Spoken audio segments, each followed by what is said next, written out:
ناظرین گرامی، السلام علیکم ورحمۃ اللہ وبرکاتہ۔ امید ہے آپ تمام حضرات عافیت و سلامتی کے ساتھ ہوں گے۔ آج ہم غربت اور جوانی پر بات کرتے ہیں۔ غربت کی وجہ سے ہم جیسے لوگ اپنی جوانی کا بہترین حصہ ڈپریشن میں گزار دیتے ہیں۔ جوانی انسان کی زندگی کا سب سے خوبصورت، پرعزم اور توانائی سے بھرپور وقت ہوتا ہے۔ یہ وقت ہے جب خواب پروان چڑھتے ہیں، امیدیں جھلملاتی ہے اور دل آسمان کو چھونے کی خواہش رکھتا ہے۔ مگر جب غربت زندگی کے دروازے پر دستک دیتی ہے تو خواب ٹوٹنے لگتے ہیں، خواہش دب جاتی ہے اور دل کا حوصلہ چور چور ہو جاتا ہے۔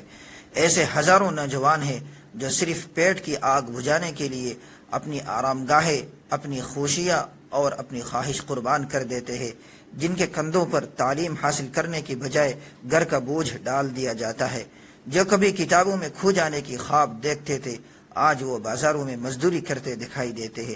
غربت صرف مالی کمی نہیں، یہ احساس کمتری، ذہنی دباؤ اور لاچاری کی وہ زنجیر ہے جو انسان کو اندر سے توڑ دیتی ہے۔ آئیے ہم سب مل کر اس نظام کو بدلنے کی کوشش کریں جہاں جوانیاں غربت کی چکی میں پس کر دم توڑ دیتی ہے۔ ایسے نوجوانوں کا سہارا بنے، ان کی ہمت بڑھائے، انہیں احساس دلائے وہ اکیلا نہیں ہے۔ کسی کے خوابوں کو سہارا دینا بڑی نیکی ہے۔ دعا ہے کہ ہر نوجوانوں کو اپنی خواب جینے کا حق ملے۔ آمین۔